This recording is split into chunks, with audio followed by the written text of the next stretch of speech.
কি যতগুলো টাকা বাংলাদেশে চুরি হতে রে, ওই টাকাগুলো ইউরিয়া সার, আলু, পেঁয়াজ ভর্তুকি দিলে, কারেন্ট ভর্তুকি দিলে, কারেন্ট ফ্রি বানো হয়নি। সারের বস্তা 150 টাকা বস্তা, আলু 6 টাকা কেজি। কতক্ষণ টাকা? এখন এতে ফেসবুকে স্ট্যাটাস দিচ্ছে সরকারি অফিসাররা যে পেঁয়াজের দাম কমাও, ইটার দাম কমাও, উটার দাম কমাও। তার মানে কি এর কি ঘুষের টাকা কমে গেছে? এখন আসল টাকা হাত পড়ছে, এর কি অত্যাচার বেশি হয়ে গেছে। কয় বছর আগে 1 মাসের বেতন দিয়ে 20 বছরের চাউল কিনছে, তখন তো আমরা আউ করিনি। এখন আলুর দাম 200 টাকা লাগে না, তার শিবগঞ্জে বসে আলুর টাকা পাবে। আজকে মোটা ধান 1400 টাকা, বিনা 1700-1400, 2000 টাকা লাগে না কে? কৃষক টাকা পায়। কৃষক ধান লাগে হাত চড়ে কাদো ঘুটে আলুর বাগুর 2 হাত দিয়ে হাত পাও ধরে আলুর। ভাই লাল বারাস না রে, মাটির মধ্যে ডক্কি মার। একবার বাঁধে দিচ্ছে কোদাল দিয়ে, আবার কোদাল দিয়ে বাঁধে, আবার হাত দিয়ে লাল ঢেকে দেয়। বারাস চোখে ময়না বড় হওয়া ভেতরে যা কথা। এত কষ্ট করে আলু লাগে। ওর বাড়িতে একটা SS5 গেট নাই, ওর বেটার একটা হুন্ডা নাই, ওর বেটার একটা ভালো বাড়ি নাই। আর MP আর মন্ত্রী হয় ঢাকাত গেলি 6 তালা। একদিন গুলশান বনানির যা, গুলশানের রাস্তার ধারে যা, আমি উপর দিক তাকাচ্ছি, 5 দিয়ে টুপি পরে গেছে। 1 নাম্বার যাই সুর, তার বাড়ি ঢাকা। তখনকার মোবাইল আছিল জিব্রাইল, আর এখনকার জিব্রাইল হচ্ছে ওই বাপের সাক্ষাতে ম্যাডামের সাথে গপ্প করছে। হ্যাঁ হ্যালো, আচ্ছা আচ্ছা ঠিক আছে, কখন? আচ্ছা হ্যাঁ। তোর বাপে করছে, বা কার সাথে গপ্প করলু? করছে স্যারের সাথে। ওটা কি স্যারের সাথে কথা? এই যে শীত আসছে, যুবকের জীবন শান্তি। বালছের সাথে টাচ মোবাইল কাজ করে থুয়া, এখন তো কথা কওয়া লাগে না, খালি মেসেজ লেগে খালি ঠেলা মারছে। জানলা দরজা বাড়ির গেট মোট বন্ধ, সাঁত করে বাইরে গেছে মোলাম গাড়ি। ওই আপার খাতে যখন কিরিং করে বাজে উঠছে, উনি আবার যান রেডি হয়ে আছে, উনি আবার লেখে এই মুখ মারছে পেলা, একবারে চলে যাচ্ছে সিদ্ধিপুর। আর বাপ তাহাজ্জুদ পড়ে জুম্মাত গেছে, করছে যে আমার বেটা নামাজ মঞ্জুর করার কথা বলে কয় বাজেট খুব কম, বুঝছেন? তাহলে বাজেট যদি কমায়, তুমি যমুনা বেচো, আমরা দলি করে দেবো। কতক্ষণ টাকা? যমুনা বেচো।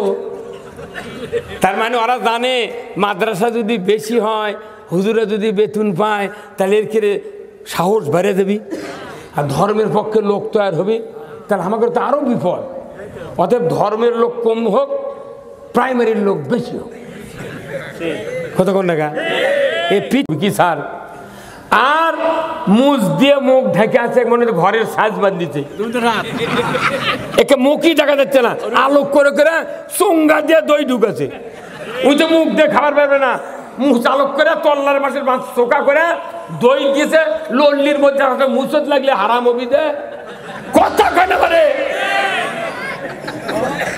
একই কথা বিশ্বকবি আর কাজী নজরুল ইসলাম ব্রিটিশ দৈরে দেওয়ার কথা কথাই বিদ্রোহী কবি। আর সেই মানুষের কি গান দেখেছেন? কি গান! সেই ফুল, ওই যে উমার ফারুকের নাকত গন্ধ লেগেছে, ওই সেই ফুলের যে ফুলের নাম মুহাম্মাদুর রাসূলুল্লাহ। 10 বছর নামাজ পড়ার পর পাশে রসুলের নবুয়তের আগে আবু জেহেল যখন সরকারে ছিল, তখন ওই রকম নেতারা মানুষের বিটি জেতালিয়েছে, কব্বর দিছে। আর রসুলের নেতৃত্বে যে মানুষ তৈরি হলো, সেই মানুষটা মরুভূমির প্রান্তরে একটা বেদুইনের স্ত্রীর প্রসবের কাজে সহযোগিতার জন্য নিজের স্ত্রী নিয়ে যাচ্ছে। তাহলে চরিত্রের কত পরিবর্তন! সরকার পরিবর্তন হলেই মানুষ ভালো হয়। কি কথা ঠিক কিনা? তাহলে সব বাদ দিয়ে আগে এটাই করা দরকার। আগে ওযু করবো, তারপরে নামাজ পড়বো, আগে দেশ গঠন করবো, তারপরে আমি অন্য ইবাদত করবো। একটা মানুষ সারা জীবন রোজা না রাখে, আর কোনো গুনাহ হবে না, খালি 1 মাস না বাদ দিলি হয়। ওই দেয়ার সাথে সুদের ডিপু বেনে থিয়ে ওই করছে আমি সারা বছর 5 দিন ছাড়া, ওই যে রোজা ধরছে রাত্রেও রোজা থাকবে চাই। কি মুখ, কি ইবাদত করবে? আল্লাহর আবেদ। কেউ আবার পাগড়ি বাঁধিছে চৈত মাসে, বৈশাখ মাসে চুল পচে যাচ্ছে, তাও খোলে না। হে কথা কোন না? আর আল্লাহ নবী কাছে বদরের যুদ্ধে আল্লাহ জিবরাইল পাঠাতে চায়, জিবরাইল যাও আমার নবীর সাহাবীদেরকে গর্দানে কোপ দিয়ে কাল্লা নেমে দিচ্ছে, দাও বেহেশতের থেকে কাপড় নিয়ে দাও। রসুলের সামনে দাঁড়িয়ে মাথা মুড়িয়ে পাগড়ি হিসাবে সোহাত পেছনে ঝুলে দিয়ে দেখায় দিয়ে আসো। অতি তাড়াতাড়ি যেন রসুলের সাহাবীরা এইভাবে মাথা মুন্ডুন করে মানে মুড়ায় নেয়, তাহলে একটা তরবারির আঘাতে তাদের গর্দান কাটবে না। ধরে বলুন ঠিক কিনা? বদরের যুদ্ধে পাগড়ি নাযিল হচ্ছে। যে পাগড়ি দিয়ে ইসলাম বিজয় হয় না, যে দাড়ি দিয়ে ইসলাম বিজয় হয় না, যে নামাজ দিয়ে ইসলাম বিজয় হয় না, যে রোজা দিয়ে ইসলাম বিজয় হয় না, যে হজ দিয়ে ইসলাম বিজয় হয় না, যে সুফিগিরি দিয়ে ইসলাম বিজয় হয় না, এই সুফিগিরি, এই হজ, এই পাগড়ি দিয়ে আল্লাহ জান্নাতে যাওয়া যায় না। কি ওমর ফারুক স্ত্রীকে নিয়ে যাচ্ছেন, রাস্তার ভিতরে মাঝামাঝি গিয়া আল্লাহর নবীর সাহাবী ওমর ফারুক স্ত্রীকে বললেন, প্রাণের স্ত্রী, তুমি আমার স্ত্রী, তোমাকে আমি একটা কথা বলি, খবরদার, তুমি যে আমার স্ত্রী আর আমি যে খলিফা, ওই বেদুইনের কাছে পরিচয় তুমি দিবা না। দিবা না, চুপ করে থাকবে, খালি কাজ করে বাইরে চলে আসবে। ঝুপড়ির নিকটে যেতেই ওমর ফারুক বললেন, রে বেদুইন, তুমি ভেতর থেকে বাহিরে আসো, আমি একজন মহিলা এনেছি তোমার স্ত্রীর প্রসবের কাজে সহযোগিতা করার জন্য। বেদুইন বাহিরে আসলো, ঢুকলেন উনি। ঢোকার পরে নিমিষের ভেতরে সুশিক্ষা, হাতের স্পর্শে বেদুইনের স্ত্রীর গর্ভ থেকে একটা পুত্র সন্তান জন্ম নিল। চাঁদের মতো ফুটফুটে দেখে খলিফার স্ত্রী এত আবেগ হারিয়ে ফেললেন। উনি ডাক দিয়ে বললেন, বেদুইন, ও বেদুইন, খলিফাকে সংবাদ দাও, খলিফাকে সংবাদ দাও, তার স্ত্রীর গর্ভ থেকে একটা সুন্দর ফুটফুটে ছেলে সন্তান জন্ম নিয়েছে। বেদুইন দরদার চিন্তা করছে, খলিফা মানে বাংলাদেশের খলিফা কারা? যারা কাপড় ছেড়ে করে। আর মক্কার খলিফা মানে কি? উমর ফারুক। ইহুদি বুঝতে পারছে, তাহলে তো উমর ফারুক হবি খলিফা। দৌড়ে চলে গেলেন, দৌড়ে চলে গেলেন, গিয়া খেজুর গাছের নিচে উমর ফারুকের মুখের কাছে মুখ লাগায় দেয়া। দেখছেন বাস্তবিক উমর ফারুক পায়ের উপরে লুটিয়ে পড়লো। ইহুদি গড়াগড়ি দিচ্ছে, উমর ফারুক আমিরুল মুমিনিন, এত বড় নিকৃষ্ট কাজে কেন আপনার স্ত্রীকে এনেছেন? আমার মতো ইহুদি মরে যায়, পচে যায়, গলে যায়, আপনার কোনো ক্ষতি হতো না, কি কারণে এই কামটা করেছেন? আপনি আমাকে মাফ করুন, আমি বলেই তো আমি আপনার ক্ষতি করেছি। উমর ফারুক দুই হাত দিয়ে ইহুদিকে বুকের সাথে জড়িয়ে ধরে বললেন, ও ইহুদি, ও বেদুইন, তুমি চিন্তা করো না, কোনো জাতি বলে হিংসা নিন্দা নাই, এটা আমার রসুলের শিক্ষা। ধরে কন মারহাবা। এটা রসুলের শিক্ষা। তোমার স্ত্রীর কষ্ট শুরুর আগে আমি তোমাকে সাহায্যের হাত বেরিয়ে দিতে পারি নাই, এই জন্য আমি তোমার কাছে ক্ষমা প্রার্থী। যদি ক্ষমা না করো, কিয়ামতের দিন আমি আসামির কাঠগড়ায় আমাকে দাঁড়াতে হবে। এই কথা বলার সাথে সাথেই ইহুদি চোখের পানি ছেড়ে দিয়ে বলল, হুজুর আমিরুল মুমিনিন, যাব না পিতামাতার কাছে বোঝাপড়া করার জন্য, ভাই ভাগ্যরের কাছে, ফ্যামিলির লোকের কাছে যাব না, স্ত্রীর কাছে সন্তান দেখার জন্য এক মুহূর্ত দেরি করব না। বুঝতে পেরেছি ইসলাম কারে বলে, কোরআন কারে বলে, দিন কারে বলে, নবীর শিক্ষা কারে বলে। আজকে সহজতে আপনার হাতে হাত দেয়া আমাকে আপনি কালিমা পড়ে মুসলমান বানায়া দেন। ইসলাম কারে বলে এ কথা এই জন্যই বললাম যে রাষ্ট্রশক্তি যদি ইসলাম মানে, তাহলে আপনার আমার জন্য ইসলাম মানা সহজ, একবারে সহজ। আর রাষ্ট্রশক্তি ইসলাম যদি না মানে, দুনিয়ার বিপদ আমাকে। কি যতগুলো টাকা বাংলাদেশে চুরি হতে রে, ওই টাকাগুলো ইউরিয়া সার, আলু, পেঁয়াজ ভর্তুকি দিলে, কারেন্ট ভর্তুকি দিলে, কারেন্ট ফ্রি বানো হয়নি, সারের বস্তা 150 টাকা বস্তা, আলু 6 টাকা কেজি। কতক্ষণ টাকা? এখন এতে ফেসবুকে স্ট্যাটাস দিচ্ছে সরকারি অফিসাররা যে পেঁয়াজের দাম কমাও, ইটার দাম কমাও, উডের দাম কমাও। তার মানে কি এর কি ঘুষের টাকা কমে গেছে? এখন আসল টাকা হাত পড়ছে, এর কি অত্যাচার বেশি হয়ে গেছে। কয় বছর আগে 1 মাসের বেতন দিয়ে 20 বছরের চাউল কিনছে, তখন তো আমরা আউ করিনি। এখন আলুর দাম 200 টাকা লাগে না, তার শিবগঞ্জে বসে আলুর টাকা পাবে। আজকে মোটা ধান 1400 টাকা, বিনা 1700-1400, 2000 টাকা লাগে না কে? কৃষক টাকা পায়। কৃষক ধান লাগে হাত চড়ে কাদো ঘুটে আলুর বাগুর 2 হাত দিয়ে হাত পাও ধরে আলুর। ভাই লাল বারাস না রে, মাটির মধ্যে ডক্কি মার। একবার বাঁধে দিচ্ছে কোদাল দিয়ে, আবার কোদাল দিয়ে বাঁধে, আবার হাত দিয়ে লাল ঢেকে দেয়। বারাস চোখে ময়না বড় হওয়া ভেতরে যা কথা কয়। এত কষ্ট করে আলু লাগে। ওর বাড়িতে একটা SS5 গেট নাই, ওর বেটার একটা হুন্ডা নাই, ওর বেটার একটা ভালো বাড়ি নাই। আর MP আর মন্ত্রী হয় ঢাকাত গেলি 6 তালা। একদিন গুলশান বনানির যা, গুলশানের রাস্তার ধারে দা, আমি উপর দিক তাকাচ্ছি, 5 দিয়ে টুপি পরে গেছে।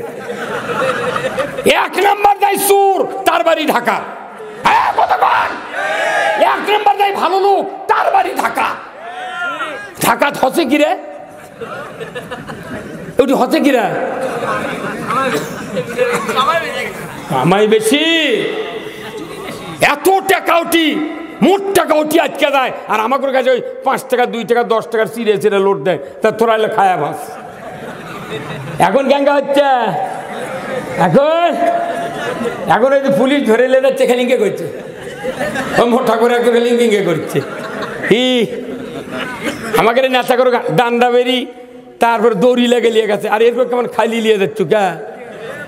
বাপরে দীপুমনি সিংহা গাড়ির থেকে নামিচ্ছে, করছে ফিটনেসবিহীন বিএনপি, লাইসেন্সবিহীন জামাত, মেয়াদ উত্তীর্ণ ঐক্যফ্রন্ট। এটা শুনেছে, বুঝছেন? আমি চিন্তা করি বাপরে, ওই আগলে ক্যাসিট বাজার চৌকি নামাচ্ছে পুলিশের গাড়ির থেকে, আর ওটা শুনেছে। এই শোনেন না আপনারা? হ্যাঁ, ওই মনে করছি এটা বোধহয় কেউ শুনবে না, এটা বোধহয় রেকর্ড করে থুবে না। এখন কি হচ্ছে বলছে না, আমরা করছি ওরকম কোনো ডান্ডা বেরিয়ে দেবো না, এমনি খালি ঘুরাবো, কষ্ট যাতে না পায়। ঘুরে ঘুরে ঘুরে ঘুরে আল্লাহ করে আস্তে আস্তে আস্তে আস্তে হবি। কি না, কেউ যদি গর্ত করে কাউকে বিপদত ফেলার জন্যে, ওই গর্তটা আল্লাহ তাক ফেলে দেয়। আল্লাহ রসুলকে গর্তের মধ্যে ফেলে দেওয়ার জন্যে আবু জেহেল বুদ্ধি বার করছিল। একে কুয়া খুঁড়ে উপরে আনা শোলার মতো কিছু দিয়া ওই আমান পাটি পারে থসে। এখন ওই রসুলক ডাকপেট দেওয়া ডাকিচ্ছে, তোর চাচা আসছি ডাকিচ্ছে, রসুল আসিচ্ছে, রোজ তো রাস্তার মধ্যে দিয়ে আসবি। কিন্তু জিবরাইল আসে কানে কানে কথা, মোহাম্মদ, হে আল্লাহ রসুল, আপনি যেন ওই সোজা যান না, ওই যাওয়ার সময় যাবেন ডান ধার দিয়ে, ওই পাটির উপর দিয়ে ধার দিয়ে যাবেন, তাহলে ওটির গর্ত নাই। এক কুমিন্দা চলে যাচ্ছে। অনেকক্ষণ বক্তৃতার পর উনি মনে করছে যে গপ্পটপ কর্ণ, উনি ভুলে গেছে, তাহলে মধ্যে দিয়ে যাবি। কিন্তু জিবরাইল যে আগেই কয়া দিছে, যাওয়ার সময় আবার ওই বাঁ ধার দিয়ে যাবেন। তোর আবু জেহেল করতে কে পড়লো না, তেমন ওর চেলা চামড়ো করছে, পড়বি, ওই সেই মরদ, সেই মরদ। তখনকার মোবাইল আছিল জিবরাইল, আর এখনকার জিবরাইল হচ্ছে ওই বাপের সাক্ষাতে ম্যাডামের সাথে গপ্প করছে। হ্যাঁ হ্যালো, আচ্ছা আচ্ছা ঠিক আছে, কখন? আচ্ছা হ্যাঁ। তোর বাপে করছে, বা কার সাথে গপ্প করলু? করছে স্যারের সাথে। ওটা কি স্যারের সাথে কথা?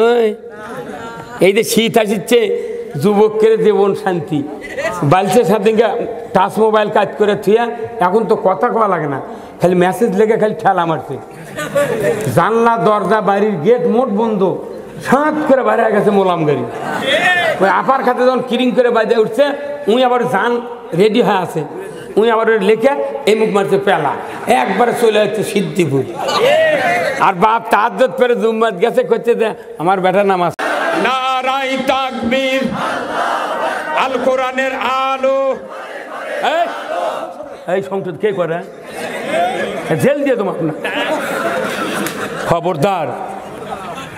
বদরের যুদ্ধে রসুল সাহাবীদের কিনে বলেছেন, আল কোরআনের আলো সংসদে জ্বালো। এই কোরআন দিয়ে রসুল্লাহ 12.5 লক্ষ বর্গ মাইল কোরআন দিয়ে শাসন করেছেন। রসুল যদি কোরআন দিয়ে শাসন করে থাকে, কোরআন দেশ, আপনার কি সলিমধ্যে হচ্ছেন কোরআন বাদ দেয়া ওই দাদা নানার আইন দিয়ে শাসন করে? কারণ কি? কারণ কি? আমরা আল কোরআনের আলো চালাতে চাই কোথায়? কতক্ষণ কোথায়? আচ্ছা বলুন তো, দেশে যখন শীত আসে মাঘ মাসে, কি শীত, মাঘ মাসে যখন শীত আসে তখন ফজরে ওযু করতে কষ্ট হয় না ভাই? যখন হয় কি হয় না? এখন পাক্কা নামাজি লোক এ যদি মনে করে এখন ওযু করলে আমি কাপ ধরে হাঁপানি ধরে মরে যাবো, অতএব খালি ওযুতে নামাজ পড়ে, ওযু না করে ফজর নামাজ পড়লাম, সকালবেলা 10-11টার সময় তো বেল উঠলে ঠান্ডা কমে যাবি, তখন তো ওযু করে নেবো। কথা কোনে গা? ফজরের নামাজ পড়লাম বিনে ওযুতে, আর দিনের বেলা যখন রোদ উঠবি তখন তো ওযু কর্ম হবি না? হ্যাঁ, হবে না। তাহলে নামাজের আগে কি দরকার? এই নামাজের আগে কি দরকার? ওযু দরকার। আচ্ছা, তাহলে রাসূলুল্লাহ 40 বছর বয়সে নবুয়ত পেলেন মক্কাতে। উনি 12 বছর নবুয়তি জীবন এক ওয়াক্ত নামাজ পড়েননি, 5 ওয়াক্ত সাহাবারাও পড়েনি। কয় বছর? 12 বছর পর, নবুয়তের 12 বছর পর মেরাজত থেকে আল্লাহ রসুল নামাজ আনছেন। 1 বছর খালি 5 ওয়াক্ত নামাজ মক্কাতে পড়ছেন, তাও মক্কার ঘরের মধ্যে 360টা মূর্তি ছিল, ওই দিক হয়ে নামাজ পড়ছে।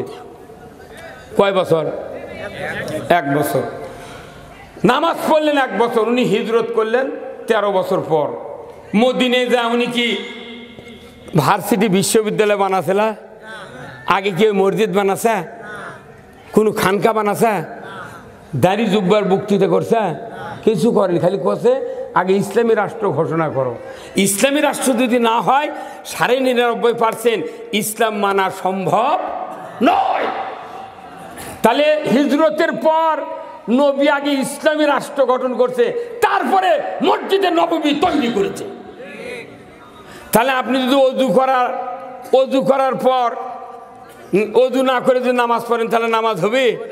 তাহলে আপনি যদি ইসলামী রাষ্ট্র কায়েম না করে যদি ইসলাম মানবে চান, কখনোই মানা সম্ভব নয়। তাহলে আপনি বোঝেন তাহলে কোনটা আগে জরুরি? অজু যেরকম জরুরি নামাজের আগে, ইসলাম মানতে গেলে ইসলামী রাষ্ট্র তত জরুরি। কথা ঠিক কিনা? তাহলে আসুন এখন আমরা কোরআন থেকে কথা বলবো। ইসলামটা কি বলুন তো? ইসলাম অর্থ কি? না, ইসলাম অর্থ শান্তি নয়। ইসলাম মানলে শান্তি, না মানলে অশান্তি। ইসলাম আমরা মানব, শান্তিতে থাকব দুনিয়া এবং আখিরাতে। দুনিয়ার হলো সবচেয়ে শান্তি দিবে ইসলাম, আর কবরে মুক্তি দিবে, হাসরে মুক্তি দিবে ইসলাম। যেরকম আল্লাহু আকবার। আল্লাহ রাব্বুল আলামিন কোরআনুল কারিমে বলছেন, কুল হাবিতু মিনহা জামিআ ফাইম্মা ইয়াতিয়ান্নাকুম মিন্নি হুদান ফামান তাবিআ হুদায়া ফালা খাউফুন আলাইহিম ওয়ালা হুম ইয়াহজানুন। আমার আল্লাহ বলেছেন, আদম বংশধর পৃথিবীর জমিনে নেমে যাও, মিন্নি হুদান, আমার তরফ থেকে যে হাদায়াত বাণী যাবে, ফামান তাবিআ, যদি এতাত করতে পারো, ফালা খাউফুন, তোমাদের কোনো ভয় নাই, ওয়ালা হুম ইয়াহজানুন, তোমাদের জন্য কোনো দুশ্চিন্তার কারণ নাই। জোরে কন্যা মারহাবা। কোরআন মানলে ভয় নাই, চিন্তা নাই। কার কথা? বিশ্বাস হয়? তাহলে এতদিন মানলাম না কে? পরিবেশ ঠিকই আছে, কে মানা করতে? পরিবেশ নাই, কে কথা? এখনো ছোল হলে আদান দিচ্ছে, পরিবেশ নাই কে? আসলে আমরা আসল কথা কইনি, কি কথা কন না কে? পরিবেশের আগে, আজ থেকে 100 বছর আগে এত শিক্ষিত আছেন না, এত ইসলাম বিরোধী লোক আছেন না, তখন অবদের আমল থেকে যদি আসল কথা ইমামরা কলো হয়নি, এই দেশে এত খারাপ হলেন না। মিশে কয় যে পরিবেশ নেই, কিচ্ছু মিথ্যা কথা। কোরআনের কথা বলতে গেলে কোনো পরিবেশ লাগে না, পরিবেশ যা আছে এটাই বলা যাবে। আমি যদি কোনো দলের বিরুদ্ধে না গালাগালি করি, আমার পরিবেশ খারাপ হবে? কথা কনে গা? আচ্ছা ভাই, বিষাতুর গাছ চেনেন? এই বাংলাদেশে যতগুলা গাছ আছে, সমস্ত গাছের পাতা যদি আপনার মাথার থেকে পাওয়া পর্যন্ত মৌত পর্যন্ত খালি ডলে, কোনোদিন জ্বলবি। কিন্তু বিষাতুর পাতা আপনি জানেন না যে এটি আছে, হুট করে হেঁটে যাচ্ছে, পায়ের আনা গোড়ার উপরে আনা ঠেকেছে, 2 ধাপ না যাচ্ছি কেঙ্গা হচ্ছে, কেন কি হয়? তো বিষাতু যেরকম জলে না দেখতে পাইলেও জলে, কারণ ওর কাজটাই হলো জ্বলন তোলা। কতক্ষণ? তে কোরআন আমাকে বাড়ির থাকলো, মসজিদের থাকলো, মাদ্রাসার থাকলো, কিছু তো পরিবর্তন আমরা বুঝতে পারিনি, পারছি? হ্যাঁ, হা হা, ইস, এই মাদ্রাসাগুলো এলে 50-60 বছরের এগুলো মাদ্রাসা খারাপ হয়ে আছে রে।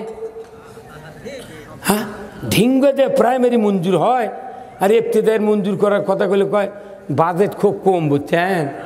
তাহলে বাজেট যদি কমায় তুমি যমুনা বেচো, আমরা দলি করে দেবো। কতক্ষণ টাকা যমুনা বেচো?